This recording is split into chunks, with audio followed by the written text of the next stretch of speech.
Hello and welcome to a tutorial on creating charts with SVG in HTML. Alright, so for those of you that don't know, SVG is a file format. It's an image format, just like JPEG. However, unlike JPEG, it doesn't use pixels to display data, it uses equations instead. The advantage of this is that because it doesn't have pixels, even when you enlarge the image, it doesn't lose quality. The second advantage is that since we're using equations, we can update the contents of that image in real time. That way it makes it perfect for things like charts, so as the data changes, the chart will also update. And don't forget to subscribe to the channel and click the bell icon for more videos. Okay, so to begin with, let's create a new text document. I'm using Sublime Text, but you can use any notepad-based editor. Okay, so let me save this file. I'm saving this to my XAMPP folder. Okay, but you can save it anywhere you want. So I'm making a folder called chart, and this file will be saved as index.php, and let's save that. Okay, so to begin with, let's create our SVG tags. Let's open and close those tags like that. So as soon as we do this, this is an image. It's a valid SVG image. So let me open that file in my browser. I'm using Mozilla, and we see it's an empty file. Okay, so we have to add some properties to this so we can actually see it. To start with, let's add some styles. So SVG elements that are inside, that will be inside these tags, are kind of like HTML elements, so we can actually use styles to style them. So for example, here I want a background color of, let's give it a black for now, and let me give it a width so we can actually see something, a width of 500 pixels and a height of 200 pixels. Okay, so you can add any numbers you want, but for now I'll use these. And as you can see, we've already created an image as simple as that. But let's add a better color here. So I'll right click and say inspect element and choose a better color. So this color can be anything you want. I'm just using this to speed up the process of selecting a color, but it can be anything. So let me paste that there. So that's our new color. All right, so the issue here we have immediately is this. If I resize my browser, it doesn't resize the image, but I want the option to be able to resize the image using a percentage. So usually what we do is we'll say width is 50%, for example. But however, this will mess with our coordinate system because the width will be 50%, but the height will stay constant, which is not what we want. So since we'll be using a coordinate system to put everything in here using absolute positions, we can't have a percentage for width. It will mess with that. So instead, let's remove the height for now.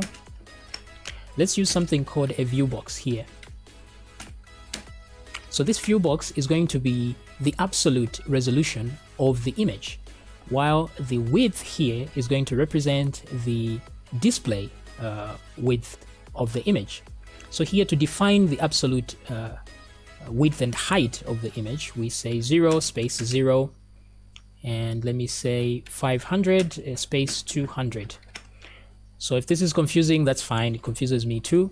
All you have to know is put 0 space 0 here, and then put your width and put your height there, and then you're good to go. So if I refresh this, now you can see we have exactly what we wanted. Okay, so let's begin our creation. So to start with, we have to learn a few things. We have to learn how to create a circle, a rectangle, and a line, and some text. So these are the elements, the basic elements you need to create a chart. You can design pretty complex curves in here, but we're not going to do that for now. It's a simple tutorial. So let's start by creating a circle. So the circle is a self-closing tag like that. You put it inside there. And let's add what the properties we need for the circle. The first one is the radius. So let me give it a radius of 10. Now this 10 represents units corresponding to the width and height that you've declared here. So you can think of them as pixels if you want, but that's what it is. Okay, so then let's give it a fill color. Let me say fill. Actually, let's use styles instead. It's much better that way. So let's say the fill color of this is going to be white. So we've defined a radius and we've defined the fill color. So let's see what that gives us. So if I refresh, you see there's a circle right at the corner, the top corner there. Now, if we want to move it to any location here, we have to give it a coordinate of X and Y. This is why this view box is very important, so that we can know the absolute position of items. So to define the X, we say center X, because that's the center of the circle, and then we define center Y like that. So let's give it coordinates of 100 and 100 like that. So X and Y are both 100. So when we refresh, we see the circle move to the 100 location. So we can also add a stroke to this and say stroke like that. Now the stroke is the color. Let me add black as the stroke color, and then the stroke width, because we have to know how wide this stroke is going to be. Let me put that at 4 pixels, and if I refresh, you see the circle has a stroke around it, which is black as defined. So this is what you need to know for a circle. Excuse me. Now let's move to a rectangle. Excuse me, I have a flu. So let's create a rectangle as well. So you say rect like that. Now this one, you just say X and Y for the coordinates, like so. So let's try 200 for the X, let's try 50 for the Y. And let's add a few colors as well using styles like that. Let's say fill. I'm going to fill this with black. Okay, I can also add a stroke, but I'm not going to. It's the same procedure here. So once we have that, we need to also define the width of... let's see what happens without that. First of all, let me refresh, and you see nothing, because the width and height are at 0. So let's give it a width of, let's say 50. Sorry, width equals to 50 pixels. Let's say height is equal to, I'm used to that, 100 pixels. Oh, I don't need that. Okay, so when I refresh, I can see my rectangle in there. The next thing to learn is to add some text. So let's see how we can add text, and text is simple. We just say text, open and close, and inside there we say hello world. Now, if I refresh, I don't see anything because we haven't added any properties yet. So let's add some styles to this as well so we can see it. For example, the fill color is white. This is the text color. I can say font size as well. Font size, let's say 12 pixels. And what else do we need?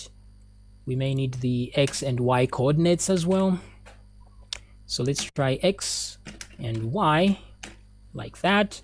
So let's try Y is 150 without the pixel. Let's try that. And X is 20.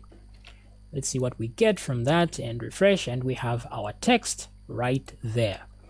So we have text, we have a rectangle, we have a circle. Now what we need is a line. So there's one called line, but I prefer the polyline in this case. So we're going to learn how to create what is called a polyline. Poly means many, so it's like many lines in one. This one requires points like that, and let's add some styles as well. Now here this is going to be a stroke, so let's say stroke color, I want it white, and then stroke width like that. I want it let's try 2 pixels. Okay, now if we refresh, we won't see anything because we haven't defined the points at which this polyline will be. So let's start with 0, 0. That's how you define the points, and let's define another point so that we have, to create one line at least, we need 2 points. So let's try 100, 100 right where this circle is, because that's the center X and Y. Okay, so let's see what we get, and when we refresh, we see there's a line coming from the 0, 0 point to the 100, 100 point of this image. Okay, so now this is a polyline, so we can extend this line to create what sort of resembles a graph. Now to do that, we just need to add one more point here. Let me add a point at position 200x and 50y. So let me refresh that, and you see we have that. Now if you notice, we have a new color here, that's this black. This is the fill color of this polyline. So we can change that by adding a fill and saying this fill is white. Okay, and when I refresh, that color changes. However, you can add alpha channels to these colors as well. So you're not limited to solid colors. You can say RGB A for the color. The A represents the alpha. So we can say 255, 255, 255, and 0.5. So the 0.5 is the half transparency, and the rest is the color. So let me refresh that, and you see we have a nice transparent color like that. So let's add one more polyline here, one more point on the polyline. Let's say 300, and let's add something like 20 for the coordinate, or let me add 80, and let me refresh. Let me make it a bit bigger so it's more apparent what I'm trying to show. Let's put it at 100. So as you can see, there's always a line between that's cutting across the beginning of the polyline and the end. This is not really what we want for this. So in order to avoid seeing this, we have to make sure that the starting point and the ending point are always at the same location in the y-axis. So let me try and say, since this is 0,0, let's add one more point here at coordinate system 400, comma. Now the on the y-axis, the beginning and the ending should be the same. So the y here is 0. So let's add a 0 as well here and see what that does. So as you can see, it does that, which looks much better, but we want this part to be at the bottom. So we'll add the maximum y value, which we get from here. And here we'll add the maximum 200 like that, and it becomes a familiar kind of graph that we know. Okay, so these are the basics of creating a graph. So now that we know the basics, all we need is to get an actual, to get some actual data and create an actual graph. Okay, so I'll see you in the next video where we do exactly that. Thanks for watching.